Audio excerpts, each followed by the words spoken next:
wax yëpp bii ñoom man fekk na si lii kon daal sëriñ bi kii ñun dañu xam ci comme ni ko suñu mën sa waxee nii man message am yi ma def ci réseaux sociaux yi seetaan naa ko déglu naa ko dañu koy suivre tamit à travers les médias man sax comme man di dëkk Sadio ci pegg Taïf xam naa Taïf li ñu représenté ci yow xam nañu bu baax tey kontaan ci yow bu baax kon kii ni mu ko waxee rek noonu la am lante woon ak sëriñ bi kii mooy suñu sëriñ man maa ngi dëkk Taïf maa ngi dëkk Sadio nekk Jolof ñëw fii toog di wax nii te sama morom yi fi nekk plus de 1000 personnes maa ngi nekk ci institut franc-arabe li fi intégration africaine fii li fi ne ci Guinée daaw bi ñu ko recensé daaw toll na ci 310 li fi nekk ci ay Gambien plus de ay 140 waa Guinée Bissau ñu ngi fi waa Mali ñu ngi fi communauté bi yëpp ci biir Sénégal Mouride ak Tidjane yëpp fi ñoo àndoon ak Baye doon liggéey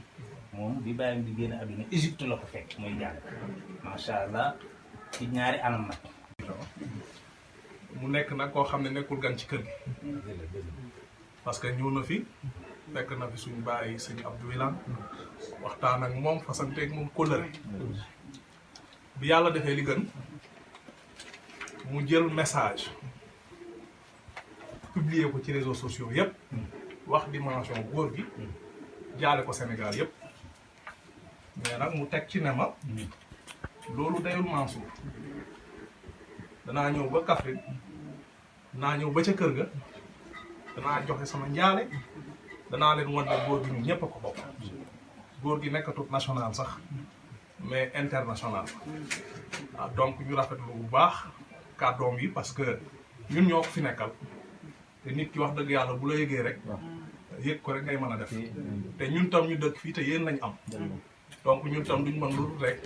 ànd ak moom ñëw jébal ko kàddu gi nag mu eggali li des waaw loolu daal moo xam ne moo fi baw ni ma ko waxee rek di tiis wi dalee ci suñu kaw ñun ñëpp ñoo ko yëg tey mu nekkoon kilifa boo xam ne di multidimensionnel ñëw naa fi toutefois ñaari waxtaan ak moom dénk ko suma bopp muy koo xam ne ku yaatu na kuy ubbi nañ bopp suñu borom defee ñu gën jaatu na ko ñu yegsee fi donc suñu tànk ñëw ba ci yow masaw ñu bokk tiis waaye yow mi nga xam ne yaa fi toog dëgg la jamono ji jamonoy média la lépp loo def rek dafay feeñ li sëriñ bi wax dégg nañ ko gis nañ ko waaw gis nañ ko ci internet bi ñu dugal ko ñu ngi ci jaar ñaan yàlla nga doylu woo loolu nga bàyyiwaat si te yëpp ak ñu jamono xate yi ñëwaat fekk ñu fi waaw loolu lañ ciy kontaan bu baax loolu Njaay day wax ni kóllëre ginnaaw lay fi loolu nag li ñu fi rek mooy nga nekk nit am wëllëre ak moom mu xëy dem wala nga dem bàyyi ko fii nga beesal ko dee nga xëy loolu waaw loolu rek ci biir daal loolu fu mu tax ñu jàppale si waaw ñu ko kóllëre ñu koy jégal bu baax waaw ñu kontaan bu baax si teewaay démb la ma aussi wax na ma